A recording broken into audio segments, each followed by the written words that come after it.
السلام علیکم ورحمۃ اللہ وبرکاتہ۔ بھائیو، یہ چند سوالات ہیں جو ایک جیسے تقریباً ہیں، اگرچہ مختلف بھائیوں نے بھیجا ہے لیکن ایک جیسے ہیں۔ مثلا ایک بھائی نے سوال کیا ہے کہ شیخ محترم، کیا جنات کی نظر بھی لگتی ہے اور اس کی علامت کیا ہوتی ہے؟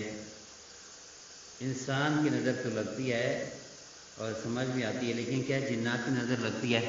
ایک سوال تو یہ ہے۔ دوسرا، ایک بھائی نے یہ بھی سوال کیا ہے، کیا کہ نبی کریم صلی اللہ علیہ وسلم پر کسی نے دم کیا؟ ایک سوال یہ بھی ہے، کیا نبی صلی اللہ علیہ وسلم پر جادو ہوا تھا، علاج کروایا یا خود علاج کرتے رہے؟ علاج کیا تو کس چیز کے ساتھ علاج کرتے رہے؟ یہ بھی ایک سوال ہے۔ اور ایک سوال یہ بھی ہے کہ نبی کریم صلی اللہ علیہ وسلم نے جو علاج کا ذکر ہوا ہے، کسی کو کہا بھی ہے کہ اس کے ساتھ علاج کیا کرو، یا رسول اللہ صلی اللہ علیہ وسلم کو کسی نے علاج بھی کیا ہے؟ یہ سارے ایک جیسے سوال تقریباً ہیں۔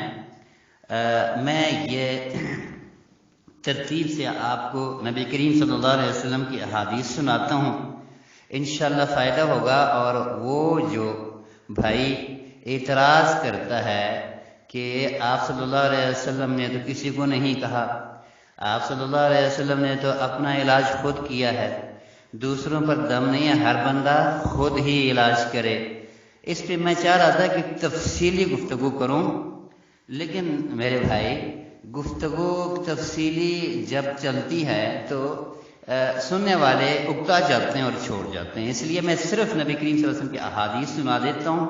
امید ہے جو سچ کو تسلیم کرنے والے ہیں وہ تسلیم کریں گے اور اس پہ پھر چون و چرا نہیں کریں گے انشاءاللہ۔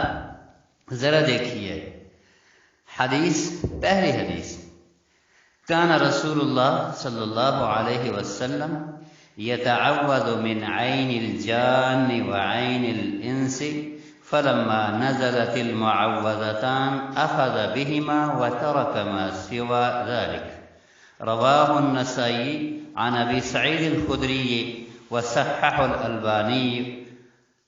یہ نسائی کے اندر ذکر ہے اور محقق البانی نے اس حدیث کو صحیح بھی کیا ہے۔ حدیث نمبر ہے 5509، یعنی کہ 550 یا 509، یعنی کہ 55909۔ یہ جامع نسائی کے اندر، صحیح نسائی کے اندر ہے، عام نسخوں میں نہیں، جو البانی رحمہ اللہ نے ترتیب دی ہے صحاح ستہ کی کتب کی صحیح اور ضعیف، اس کے اندر یہ حدیث ہے۔ ترجمہ ہے اس حدیث کا، نبی کریم صلی اللہ علیہ وسلم پناہ کی دعا مانگا کرتے تھے اللہ سے، کس چیز سے بچنے کے لیے؟ جنوں سے، جنوں کی نظر سے اور انسانوں کی نظر سے، مختلف دعاؤں کے ساتھ۔ یہ پیچھے گزر چکا ہے، جو بھائی روز سنتا ہے وہ اس نے انشاءاللہ میری وہ حدیث بھی سنی ہوگی کہ اس سے پہلے کیا پڑھتے تھے، وہ میں پیچھے ذکر کر چکا ہوں۔ فلما نزلت المعوذتان، جب معوذتین یعنی قل اعوذ برب الفلق اور قل اعوذ برب الناس نازل ہوئیں تو اخذ بہما وترک ما سوى ذلك، تو اس کے بعد آپ صلی اللہ علیہ وسلم نے ان دونوں پر ہی عمل کرنا شروع کیا، یعنی ان دونوں کو پڑھنا شروع کیا اور اس کے علاوہ جو پڑھتے تھے ان کو چھوڑ دیا۔ اچھا، یہ آپ صلی اللہ علیہ وسلم نے کس چیز کے ساتھ علاج کیا اپنے جادو کا، اس کا جواب بھی ہے، اور نبی صلی اللہ علیہ وسلم نے اپنے اوپر دم کیا، یہ اس کا بھی جواب ہے۔ اور تیسرا سوال اس میں، کیا جنوں کو بھی نظر لگتی ہے، یہ اس کا بھی جواب ہے۔ آگے چلیے، وفی الصحیحین ان رسول اللہ صلی اللہ علیہ وسلم کان اذا اشتكى قرأ على نفسه بالمعوذتين وينفث فلما اشتد وجعه كنت أقرأ عليه وأمسح عنه بيده رجاء بركتها۔ یہ صحیح بخاری اور مسلم کے اندر انہی الفاظ کے ساتھ حدیث ہے۔ عائشہ صدیقہ ام المومنین روایت کرتی ہیں، فرمایا کہ رسول کریم صلی اللہ علیہ وسلم پر جب کوئی تکلیف آتی تھی، کوئی بیماری ہوتی تھی، درد کی شکایت ہوتی تھی، تو آپ صلی اللہ علیہ وسلم اپنا علاج خود معوذتین یعنی قل اعوذ برب الفلق اور قل اعوذ برب الناس پڑھ کے علاج کیا کرتے تھے، اور اس پہ پھر تھوکتے بھی تھے، یعنی کہ دم بھی کرتے تھے۔ آگے فرماتے ہیں لیکن جب شدت اختیار کر گئی تکلیف اور رسول اللہ خود نہ پڑھ سکے، فرماتی ہیں میں خود پڑھتی تھی اور ان کے ہاتھ پہ پھونک کے ان کے جسم کو میں ملتی تھی۔ تو کیا مطلب ہوا؟ نبی صلی اللہ علیہ وسلم کو پتہ ہے کہ مجھے دم کر رہی ہے، اور آپ صلی اللہ علیہ وسلم کو پتہ بھی ہے کہ عورت ہے، اور نبی کریم صلی اللہ علیہ وسلم کو یہ بھی پتہ ہے کہ معوذتین کے ساتھ دم کر رہی ہے۔ یہ رسول اللہ خود بھی دم کر رہی ہے، یہ بھی ثابت ہوا یہاں سے، رسول اللہ خود بھی دم کرتے رہے ہیں، یہ بھی ثابت ہوا، اور یہ بھی ثابت ہوا کہ رسول اللہ صلی اللہ علیہ وسلم پر دوسروں نے بھی دم کیا۔ اور دم بھی عورت کر سکتی ہے، مرد بھی کر سکتا ہے اور عورت بھی کر سکتی ہے۔ یہ عائشہ صدیقہ ام المومنین عورت ہے نا، ام المومنین ہے نا۔ دوسرے نمبر پہ آپ صلی اللہ علیہ وسلم کو دم دوسروں نے کیا، اور رسول اللہ کو پتہ بھی ہے کہ اگر منع ہوتا کہ نہیں ہر بندہ اپنا کرے دوسرے کو نہ کرے، اور دم بھی کائنات کے امام پر کیا جا رہا ہے، اس کا فاضل مفضول پر دم کر سکتا ہے اور مفضول فاضل پر دم کر سکتا ہے، یعنی کہ جو اعلیٰ درجے کا بندہ ہے اس پر کم درجے کا بندہ دم کر سکتا ہے۔ عائشہ صدیقہ کم درجے کی ہے اور رسول اللہ اعلیٰ درجے کی ہے، تو استاذ پر بھی دم کیا جا سکتا ہے۔ یہ نبی صلی اللہ علیہ وسلم خاوند بھی ہے اور شاگرد استاذ بھی ہے، ان پر دم کیا۔ یہ ساری باتیں ان سے معلوم ہو رہے ہیں، یہ باتیں ساری معلوم ہو رہی ہے۔ اچھا، اگلی حدیث، قال رسول اللہ صلی اللہ علیہ وسلم اتانی جبریل فقال یا محمد اشتکیت؟ قلت نعم، قال بسم اللہ ارقیک من کل شیء یؤذیک من شر کل نفس وعین حاسد بسم اللہ ارقیک۔ عن ابی سعید الخدری وعبادہ بن صامت، صحیح الجامع للالبانی۔ یہ سیوطی کی کتاب پہ تحقیق ہے، تعلیق ہے، صحیح اور ضعیف جامع کے نام پہ امام البانی نے ان کو دو حصہ میں تقسیم کیا۔ اس کے اندر یہ حدیث ہے کہ فرماتے ہیں جبریل میرے پاس تشریف لائے، نبی صلی اللہ علیہ وسلم فرماتے ہیں جبریل میرے پاس تشریف لائے اور کہا کہ محمد صلی اللہ علیہ وسلم اشتکیتا، کیا تکلیف ہے آپ کو؟ میں نے کہا نعم، ہاں مجھے تکلیف ہے، مجھے درد ہے۔ تو جبریل نے کہا بسم اللہ ارقیک، اللہ کے نام کے ساتھ میں آپ کو دم کرتا ہوں ان سب چیزوں سے بچانے کے لیے جو یوزی کا آپ کو تکلیف دیتی ہیں، من شر نفس وعین حاسد، ایک جان اور آنکھ نظر جو حسد کی ہو اور آپ کو تکلیف پہنچاتی ہوں، ان سب سے بچانے کے لیے میں دم کرتا ہوں، اللہ کا نام لیتا ہوں، بسم اللہ ارقیک، اور اللہ کا نام لے کے آپ پر دم کرتا ہوں۔ یہ حدیث ابو سعید الخدری سے نقل ہے، صرف ابو سعید الخدری سے نہیں، عبادہ بن صامت نے بھی اس حدیث کو روایت فرمائی ہے۔ اچھا، اس سے کیا معلوم ہو رہا ہے؟ اس سے کہ نبی صلی اللہ علیہ وسلم پر دوسروں نے دم کیا۔ کوئی اگر کہے جبریل کو دوسرا تو نہیں ہے، بھائی جبریل سے بڑا نبی صلی اللہ علیہ وسلم پر تو کوئی ہو نہیں سکتا تھا، لہٰذا بڑا یہ استاذ تھے آپ صلی اللہ علیہ وسلم کے نمائندہ اور اللہ کے درمیان ہے کہ اللہ کا نمائندہ تھا، تو نبی صلی اللہ علیہ وسلم تک یہ پہنچانے والے پیغامبر تھے، انہوں نے دم کیا۔ تو دوسرا ہوا نا کہ آپ صلی اللہ علیہ وسلم نے اپنے اوپر تو صرف نہیں کیا نا، بلکہ دوسرے نے دم کیا، اوپر حضرت عائشہ نے نبی صلی اللہ علیہ وسلم پر دم کیا اور انہوں نے نبی صلی اللہ علیہ وسلم پر دم کیا۔ لہٰذا اس سے بھی کئی باتیں معلوم ہوتی ہیں جن سے یہ دم کا انکار کرنے والے کچھ باتیں بناتے ہوتے ہیں، ورنہ جب دم ثابت ہے تو ثابت ہے، کسی کو کرے کسی کو نہ کرے۔ چلو ایک اور حدیث سنا دوں۔ عن ام سلمة رضی اللہ تعالی عنہ ان النبی صلی اللہ علیہ وسلم رأى في بيتها جاریة في وجهها صفعة فقال استرخوا لها فإن بها النظرة۔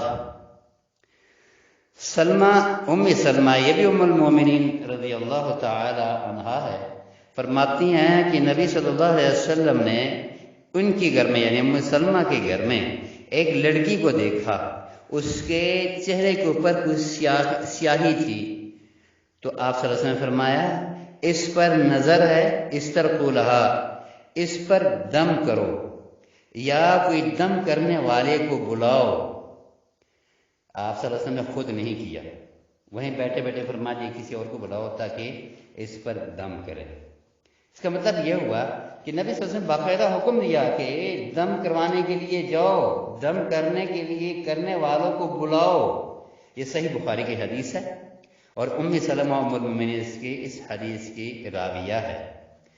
اور صفعاتن کا ترجمہ کیا ہے بعض شراح حدیث نے کہ معنی استرقوا لہا اطلبوا الرقیۃ او من یرقی لہا، رقیہ کو طلب کرو، لیکن یعنی کہ کیا کیا پڑھنی ہے یہ پتہ کر کے اس پر اس کے دم کرو۔ دوسرا یہ کہ جو دم کرنے والا ہے اس کو بلاؤ۔ یہ نبی صلی اللہ علیہ وسلم کے الفاظ کی تشریح ہو رہی ہے جو واضح، یعنی کہ اس طرح کو سین اور تا یہ برائے طلب ہے، طلب کرو کہ دم کرنے والے کو، صحیح بخاری کی حدیث ہے۔ دوسری بات جس سے معلوم ہو رہی ہے وہ یہ ہے باقاعدہ رسول اللہ نے حکم ارشاد فرمایا کہ کرو، اس کا علاج کرو، اور یہ نہیں کیا کہ نہیں میں ہی علاج کر سکتا ہوں کہ دم کرنے لگ جائے۔ تیسرا سوال یہاں پہ ایک اور بھی ہے، رسول کریم صلی اللہ علیہ وسلم نے اس لڑکی کو کیوں نہیں کہا یہ کچھ پڑھ؟ یہ ثابت کرنے کے لیے وہی کوئی بندہ کسی دوسرے پر بھی دم کر سکتا ہے۔ تو لوگ کہتے ہیں کہ یہ دعائیں خود پڑھنے کا کہا ہے، کسی کے پاس جانے کا تو رسول اللہ نے نہیں فرمایا، یہ ساری حکم ہے نا، اور کیا ہے یہاں پہ باقاعدہ رسول اللہ نے اس لڑکی پر دم کرنے کا حکم ارشاد فرمایا، استرقوا لہا، اس پر نظر ہے۔ یہاں پہ صفعاتن کے بارے میں بعض لوگوں نے کہا ہے کہ نظرۃ الجن، نظرۃ الجن، اس پر جن کی نظر ہے، نظر بد ہے، اس پر دم کرو۔ بہرحال یہ صحیح مسلم کی حدیث، یہ صحیح بخاری کی حدیث ہے اور اس پر کسی قسم کا اعتراض نہیں ہو سکتا۔ عائشہ صدیقہ رضی اللہ تعالیٰ عنہ کے ایک اور حدیث سنا دوں، فرماتی ہیں قالت امرنی رسول اللہ صلی اللہ علیہ وسلم ان یسترقی من العین، آپ نے فرمایا، یہ فرماتی ہیں حضرت عائشہ صدیقہ ام المؤمنین کہ مجھے رسول اللہ نے حکم ارشاد فرمایا، یہ بھی بخاری اور مسلم کی حدیث ہے، حکم ارشاد فرمایا ان یسترقی من العین، کہ نظر کا دم کرے، نظر کا دم کریں یا کسی کو کہیں کہ وہ دم کرے، اس کا حکم وہ جاری کرے۔ استرقاء استفعال سے برائے طلب سین کا، جیسے پیچھے ترجمہ کیا اور اسی طرح کا ترجمہ یہاں پر پیش شارحین حدیث نے کیا ہے۔ لہٰذا ان حدیثوں سے اگلی حدیث کی طرف بڑھنے سے پہلے میں آپ کو یہ واضح کر دوں کہ ان ساری حدیثوں سے صاف معلوم ہوا کہ کسی کے پاس جایا جا سکتا ہے، کوئی دوسرا بندہ دم کر سکتا ہے۔ جبریل دم کرنے کے لیے اللہ کے حکم سے اترے ہیں اور کہا کہ آپ کو تکلیف ہے، میں دم کرنے آیا ہوں، اور یہاں آسمان 7ویں آسمان سے بندے آ رہے ہیں، یہاں پہ ہمیں کہتے ہیں فلاں مسجد میں نہ جاؤ اور فلاں جگہ نہ جاؤ، اکٹھا ہونا دم کے لیے یہ ناجائز ہے۔ وہی اکٹھے ہو نہ ہو، یہاں پہ کیا ہو رہا ہے، پہلے سے ام المومنین بیٹھی ہوئی ہے، رسول کریم صلی اللہ علیہ وسلم موجود ہے اور پھر اوپر سے جبریل آ رہے ہیں۔ اس کا مطلب یہ ہے کہ ما فوق الاثنین جمع، جمع کس کو کہتے ہیں؟ دو سے اوپر، اور جب دو ہوں اس کو کہتے ہیں تثنیہ۔ اب جدید گرامر کے اندر تسنیوں کو بھی جمع میں شامل کرتے ہیں۔ بہرحال وہ گرامر کی باتیں ہیں، اس پر نہ کسی نے سوال کیا اور نہ ضرورت ہے بہرحال، اور گرامر کی باتیں سب کو بھی سمجھ نہیں آتی۔ اللہ تعالیٰ ہمیں حدیثیں سمجھنے کی توفیق عطا فرمائے، گرامر کو سائڈ پہ رکھیں فی الحال۔ دوسرا سوال جو ایک بھائی نے کہا کہ آپ کی نظر سے وہ حدیث گزری ہے جس میں رسول اللہ نے فرمایا 70,000 لوگ میری امت سے بغیر حساب کتاب کی جنت میں جائیں گے، تو اس میں سے اس حدیث کا کیا مطلب ہے؟ آپ کی حدیث آپ کی نظر سے گزری ہے، کیا مطلب ہے؟ آپ کو یہ پتہ نہیں ہوگا، آپ دم کرتے ہوں گے، یا حسن ظن رکھنا چاہیے؟ اس بھائی کو ضرورت ہوگی کہ اس حدیث کا مطلب کیا ہے وہ سمجھنا چاہ رہا ہے۔ بہرحال اللہ تعالیٰ سب کو ہمیں دین کی سمجھ عطا فرمائے۔ اس میں یہ ہے، اس میں انہم استوفوا ما اوجب اللہ وترکوا ما حرم اللہ، اس کا ترجمہ کرتے ہیں ابن باز رحمہ اللہ، جس حدیث کی طرف اس بھائی نے اشارہ کیا، لا یرقون ولا یسترقون، نہ وہ دم کریں اور نہ وہ کسی کو دم کا کہیں۔ اس طرح کے بندے ہوں گے جو حساب کے بغیر جائیں گے۔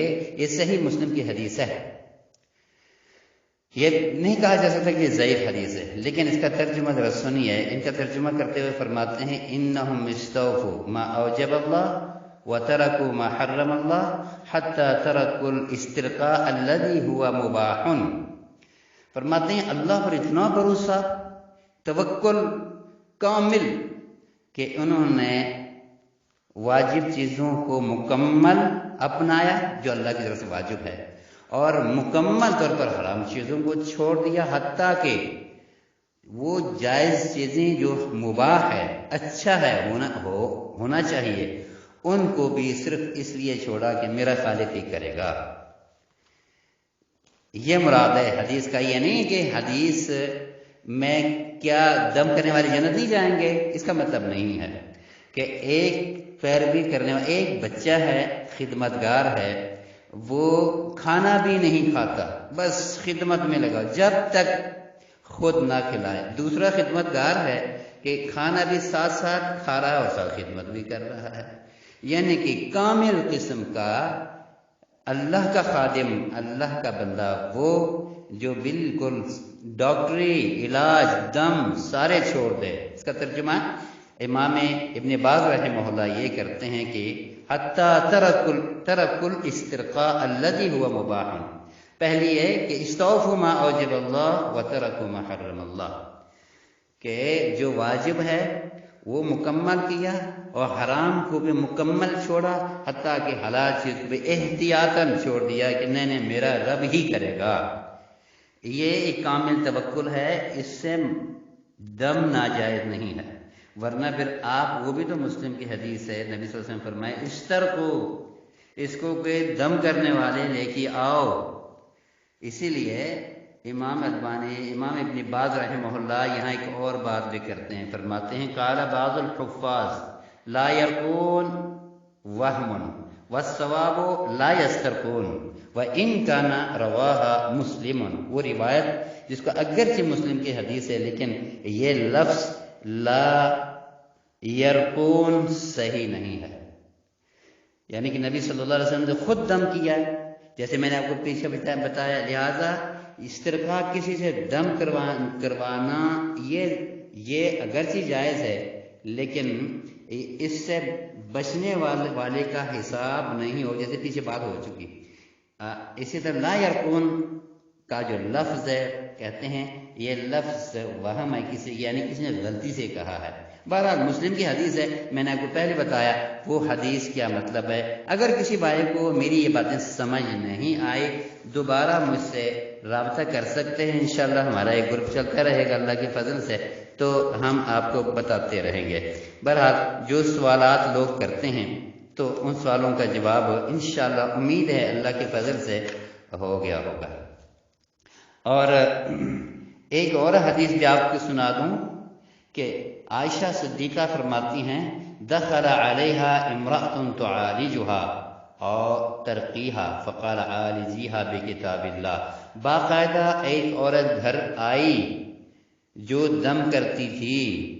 ایک روایت میں حفصہ کے پاس عورت بیٹھی ہوئی ام المومنین کے پاس دم کر رہی تھی، اوپر سے رسول کریم صلی اللہ علیہ وسلم تشریف لائے اور اس کو کہا ہاں ہاں عالجیہا او ترقیہا بکتاب اللہ، اور عالجیہا بکتاب اللہ کہا نبی صلی اللہ علیہ وسلم نے اس عورت کو کہ ترقیہا کہا یا عالجیہا کہا کہ اس پر رقیہ کر، اس کا علاج کر اللہ کی کتاب کے ساتھ، اللہ کی کتاب کے ساتھ اس کا علاج کرنے کسی اور کے ساتھ نہ کرنا۔ اور ہم اس پر پابندی کرتے ہیں انشاءاللہ اللہ کے فضل سے۔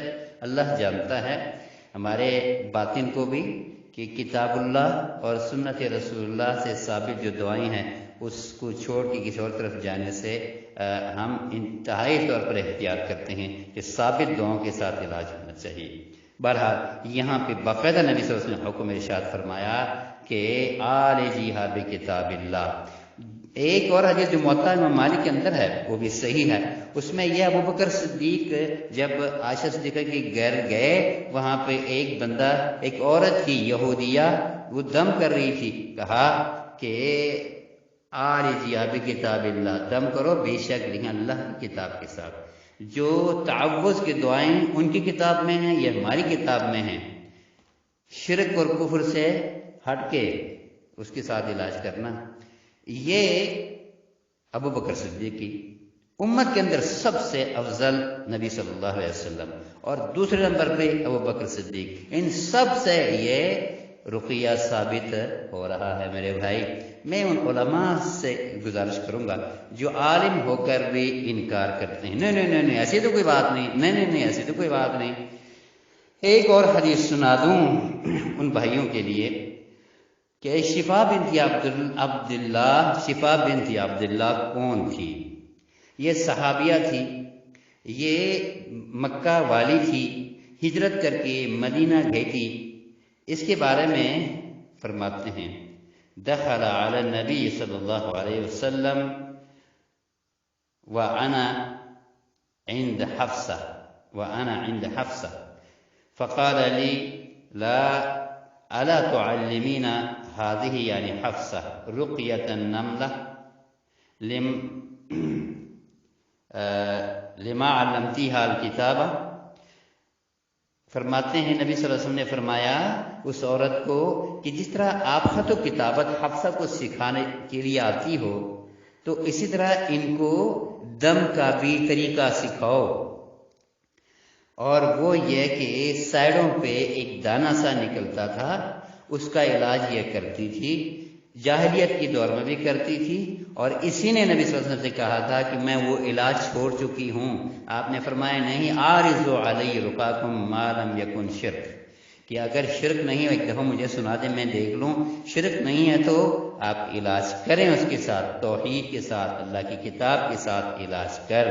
یہاں پہ باقاعدہ ام المومنین یا نبی صلی اللہ علیہ وسلم ان اپنی بیوی کے بارے میں کہہ رہے ہیں اور شفا بنت عبداللہ سے کہہ رہے ہیں کہ آپ کو جو خاندانی دم آتا ہے نا وہ میری بیگم حفصہ ام المومنین کو بھی سکھاؤ۔ یہ تو باقاعدہ تعلیم کا سلسلہ بھی شروع کرایا جا سکتا ہے، باقاعدہ جیسے ہم یہ لیکچر دے رہے ہیں، باقاعدہ مدرسہ بھی بنایا جا سکتا ہے، مدرسے کے اندر ایک کلاس کا اجرا بھی کیا جا سکتا ہے۔ میرے بھائی یہ حدیثیں کیا ہیں جن کا انکار کرتے ہیں کچھ لوگ؟ بہرحال یہ اللہ کے فضل و کرم سے سارے احادیث ہیں جو آپ صلی اللہ علیہ وسلم نے ارشاد فرمایا، ان احادیث سے انکار نہیں کیا جا سکتا۔ فقال ارقیہا بہا وعلمیہا حفصہ، حفصہ کو سکھاؤ اور حفصہ کو اس کے ساتھ دم کرو، یہ نبی صلی اللہ علیہ وسلم کے الفاظ ہیں۔ وفیہا فکانت تقول، اور اس میں یہ الفاظ بھی ہے بسم اللہ اللہم اکشف الباس رب الناس، فکانت ترقی بہا علی عود کرکم یعنی زعفران، رواہ الحاکم وفی المستدرک۔ اس کے اندر یہ الفاظ ہے کہ یہ الفاظ پڑھ کے زعفران پر دم کر کے لوگوں کو اس زخم کے اوپر یا اس دانے کے اوپر لگایا کرتی تھی، یا کھلایا بھی جا سکتا ہے، جیسے اس پر علماء کا تقریباً اتفاق ہے۔ اور یہ حدیث اگر دیکھنا چاہ رہے ہو، رواہ الحاکم فی المستدرک، مستدرک حاکم کے اندر حاکم نے اس کو ذکر کیا، لہٰذا ان احادیث کی موجودگی میں، ان کے واضح اعلانات میں، امر رسول کے ثبوت میں کسی بھائی کو حق حاصل نہیں ہے کہ وہ ان احادیث سے انکار کرے، دم والوں پہ انگلی اٹھائے۔ میں گزارش اور کروں گا میرے بھائی، شرک پھیلا ہوا ہے، بدعات پھیلے ہوئے ہیں۔ اگر کوئی بھائی توحید والے اگر کسی گلی میں، کسی شہر میں، کسی جگہ میں وہ دم کرنے کی کوشش کرتے ہیں، ہم سب کو چاہیے کہ مل کے ہم اس کے حوصلہ افزائی کریں۔ یہ شیطانی حرکت ہے کہ جہاں پہ دم کی بات ہوتی ہے فوراً مولوی صاحب بول پڑتے ہیں، نہیں نہیں نہیں نہیں وہاں نہیں جانا، وہاں نہیں جانا۔ ہاں، مولوی صاحب کی ذمہ داری بنتی ہے کہ اس پہ نظر رکھے، واقعی غیر شرعی کوئی حرکت ہے اس سے آگاہ کرے، اور طریقے سے آگاہ کرے۔ جیسے طریقے سے آگاہ کرنے کا اصول ہے کہ اس کے پاس جایا جائے، اس کو سائڈ پہ کرے کہ آپ بہت اچھے کر رہے ہو قرآن سے علاج کر کے، یہ فلاں فلاں چیزیں جو آپ کر رہے ہو، یعنی جس پر اعتراض ہے اس کا ذکر کرے اور اس کو بتائے کہ بھائی یہ غلط ہے، آپ چھوڑ دیں میرے بھائی ہو، اور باقی کام کی حوصلہ افزائی کرے۔ یہاں پر تو جہاں پہ دم ہو رہا ہوتا ہے اس کو وہ جگہ کو بھی دشمن سمجھتے ہیں، اس بندے کو بھی دشمن سمجھتے ہیں۔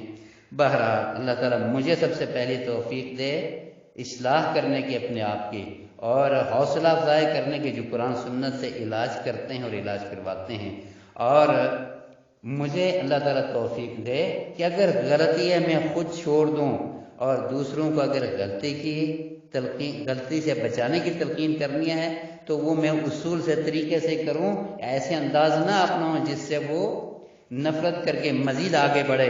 اس گناہ میں پھر میں بھی شامل ہوں گا، جس نے ایسا کیا اس گناہ میں وہ بھی شامل ہوگا۔ میں اس دن اسی سوال کے اندر ہی ہمارے سوال جواب کے اندر ایک بھائی کا کسی نے بھیجا تھا، اس میں یہ سوال تھا کہ اس سوال کا میں سن رہا تھا، اس میں یہ تھا کہ بھائی میں نے کتنی بار ان کو سمجھایا، وہ کو سمجھ ہی نہیں آتی، جیسے کہ پوری دنیا کے اندر سمجھدار صرف یہی ایک بندہ ہو۔